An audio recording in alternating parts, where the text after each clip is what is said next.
Welcome to this week's edition of Dwelling in the Word. We are in the 5th week of Lent. Throughout this Lent season, we have been dwelling on some texts that have this common thread of fire. And so we get to our 5th and final reading. For those that are just joining us, Dwelling in the Word, you're going to hear it in just a second, read twice. One by a male voice, one by a female voice. And there's going to be a gap in the middle for us to just think about what we have heard. What we have thought about. Then we're going to talk about it. We're going to talk a little bit about the text. We'll have a special guest that will be with me, and we will talk a little bit about what we heard, what we saw in the text. And then in sending, at the end of this, the encouragement is that you would then talk to others around who you're with, maybe over the phone, maybe around the dinner table, those kinds of things, about what sort of things did you hear in the text. So at this time, we're going to read from John 21. You'll hear it twice, and then we will come back with our dwelling in the Word. So let's hear our scripture for today.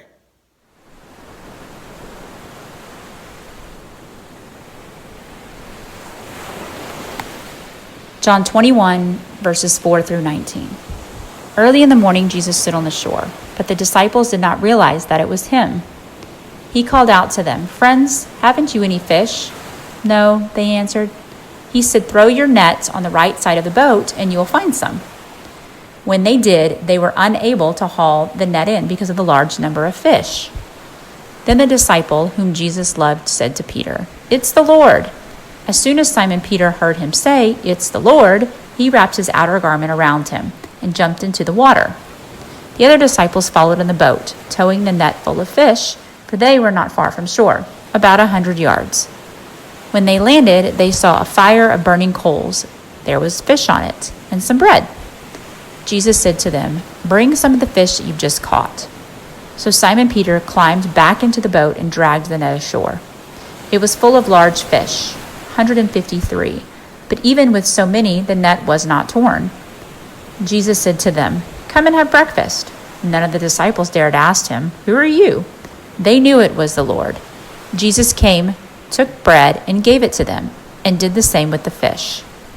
This was now the third time Jesus appeared to his disciples after he was raised from the dead. When they were eating, Jesus said to Simon Peter, "Simon, son of John, do you love me more than these?" "Yes, Lord," he said, "you know that I love you." Jesus said, "Feed my lambs." Again, Jesus asked, "Simon, son of John, do you love me?" He answered, "Yes, Lord, you know that I love you." Jesus said, "Take care of my sheep." The third time he asked him, "Simon, son of John, do you love me?"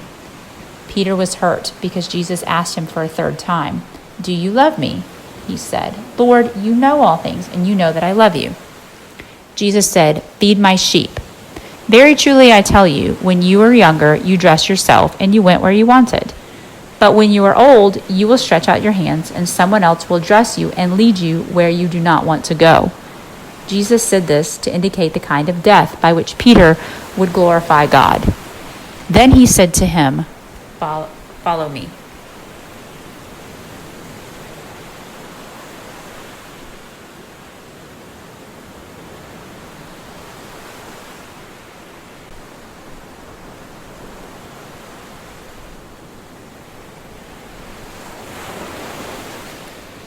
John chapter 21, verse 4. Early in the morning, Jesus stood on the shore, but the disciples did not realize that it was Jesus. He called out to them, "Friends, haven't you any fish?" "No," they answered. He said, "Throw your net on the right side of the boat, and you will find some." When they did, they were unable to haul the net in because of the large number of fish. Then the disciple who Jesus loved said to Peter, "It is the Lord." And as soon as Simon Peter heard him say, "It is the Lord," he wrapped his outer garment around him, for he had taken it off, and jumped into the water. The other disciples followed him in the boat, towing the net full of fish, for they were not far from shore, about 100 yards. When they landed, they saw the fire burning coals there with the fish on it, and some bread.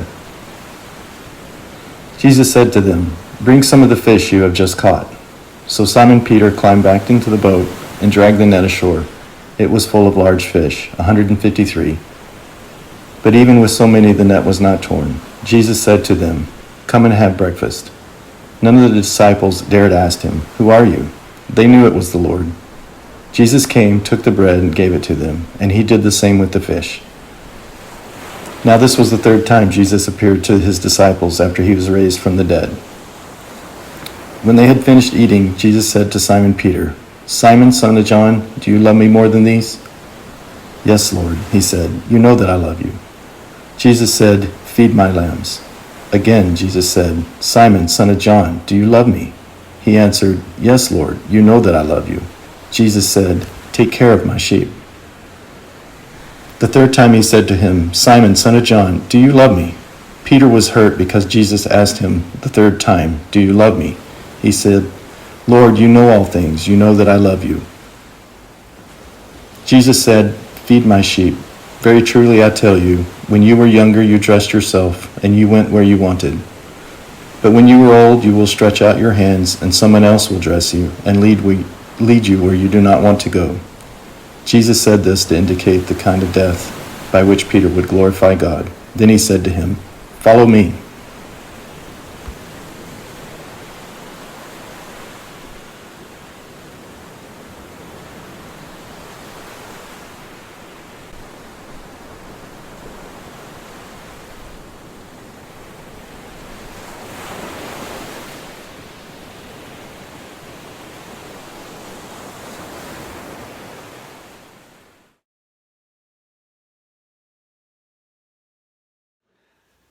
Welcome back. We have just heard our text, John 21. And so at this time, I'd like to welcome our special guest for Dwelling in the Word this week.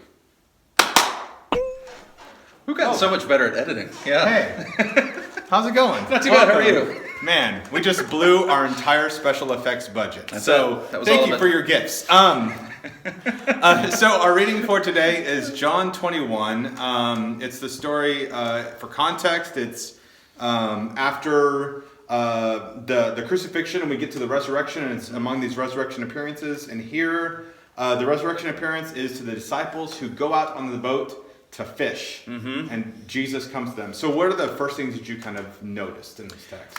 You know, I think it's just there's a couple of things that I always find fascinating about this story. Number one, that this is, in the Gospel of John, this has been weeks later, right? I mean, that in some ways, they are still trying to figure out what is it that we're exactly supposed to be doing. I mean, there's some real question marks. And so they've kind of gone back to what they know in some ways. They're going back to fishing. And so that's always kind of the first thing I notice about this passage, is that there's sort of this question mark of what is their life like now after the resurrection, right? What does this mean? Does it go back to normal or not? Yeah. So. I think I noticed that. I noticed that pull of them to go back to what they know, what feels comfortable. There's this sense for them of they want to go back to the past, but they can't go back to the past.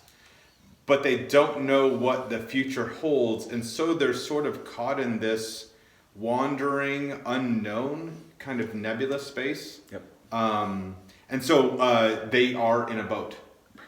They are fishing, and which is so typical for this. Like, you can sense these disciples are sort of down and out. They're frustrated, and of course, they go fishing and they catch nothing. So they can't even do what they used to do good anymore. Right. Exactly. Yeah. Exactly. Well, and I think, in all honesty, I sort of, because they're at that place, that I almost think, I'm not trying to push this too far, but that there seems to be a good metaphor there of them feeling, I mean, empty nets seem to be a failure and all of that. And I think that's kind of a good indication of maybe what they're feeling at that moment. Like, we can't do anything. Even the thing that we thought was really going well, of following Jesus, even now, we're not sure what to do. We feel kind of empty afterwards.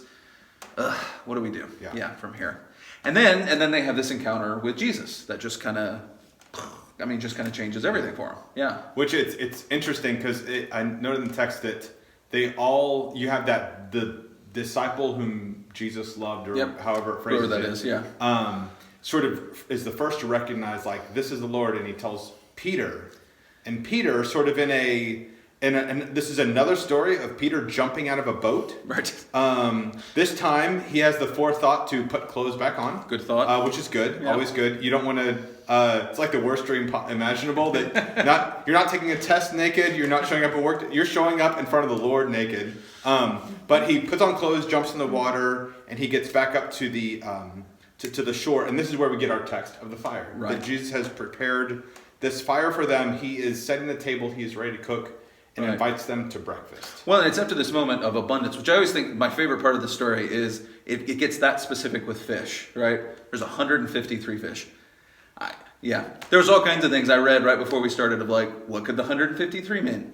Who knows is really the answer. But, I mean, it's supposed to be, this is a lot of fish all of a sudden. And so they went from empty to full with Jesus' presence right there. And, I mean, I think in my brain it sort of calls back to whenever Jesus is first calling the disciples. We hear that story of saying, I will help you fish for people. That maybe Jesus is filling them up for the work that they have going on into the future of this fishing for people and what that will look like. So, yeah. I think in a way, this sort of becomes a recalling of their calling, if that makes sense. He called them, one of the first stories of Jesus calling the disciples, they're at the boats and he says, come follow me, I'll make you fishers of men. And then it's sort of almost like this reaffirmation of call. Right. Sort of like, we do these, in marriages we do vow renewals. Some in churches we'll do a remembrance of our baptism as sort of a recalling of that story. For this story, it becomes a recalling of their call, right? Which I think, from the lens of Peter, is enormous. And we can talk more about it, but it's this sense of Peter has not removed himself from this call. Right. Jesus, in effect, is telling him, as we'll point out, like through these statements, through this conversation with Peter, like, no, your calling still remains the same. Go fish for people. Right. Well, yeah, I think you, we can go ahead and jump into that because, a few weeks ago, we did the story of Peter denying Jesus, right, at in the courtyard there as Jesus is being arrested. And so, you imagine that still is sort of, if it's not at the forefront, it's certainly always sort of playing in the back of his mind of, when Jesus needed me the most, I was gone. When I declared myself to be this great and faithful disciple, I turned and ran and wept bitterly. I always remember that part of the passage. And so this is, I think, in some ways, Jesus sort of reaffirming who he is. And it is a good declaration of, it's almost the statement of saying, there is nothing that you can do that will ever pull you away from, we say that with God's love, right? That's Romans 8, right? There is nothing that will ever separate us from the love of God in Jesus Christ. I think just as much, there's nothing that can separate you from the call of what Jesus is calling you to. And then, these statements that we have. Yeah. I think one of the things that I noticed was in terms of call, and I think of how, and I'll elaborate in just a second, how this moment, Jesus turns it from this terrible moment that probably Peter would like to forget into this moment that becomes the catalyst for call. What I kept thinking about was, here again, Peter is at this campfire, a similar campfire to what he was when he denied Jesus. And so I can only imagine every time Peter has sat down at a campfire, it's sort of like this, it begins replaying, it's this memory that begins replaying back in his head. And here Jesus invites him to this campfire. You can almost sense Peter, this memory starts, and Jesus flips it. Yeah. And Jesus then turns this campfire into this reaffirmation of his call. Right. So that going forward, this campfire no longer has these seeds of death. He has brought life from death in this little moment. And I think of how many people that I run into, that people run into, that, like a terrible experience in a hospital through a childhood illness becomes that seeds of calling to some health profession. Oftentimes like an experience of broken relationship or something like that becomes the seeds of something else. How many people, ministers, pastors, deacons, youth ministers, all these different people, oftentimes those experiences become seeds of call for somebody else. Right. And here for Peter is this seed of call of this is sort of what fuels him is this meal with Jesus, the sharing and this framing it around love. Yep. Do you love these? Do you love these three tellings of love? Right. Well, and we've talked about how, I know I've preached on this, is that there are, there's these different ways of talking about love in the Bible. And these are actually kind of, I think they list two of the different ones.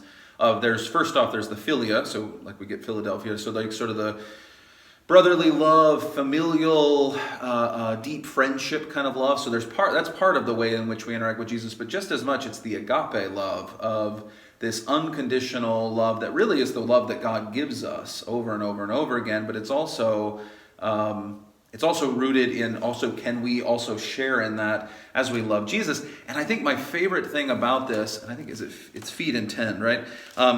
Is that Jesus refocuses the loving of Jesus ends up looking like feeding and tending to Jesus' sheep.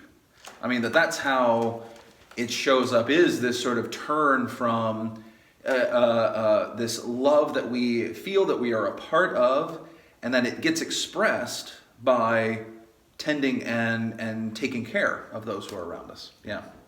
I think of personally, what I have been thinking a lot about over the last couple of weeks of being in sort of this shelter in place kind of thing is how much I miss eating with other people. Yeah.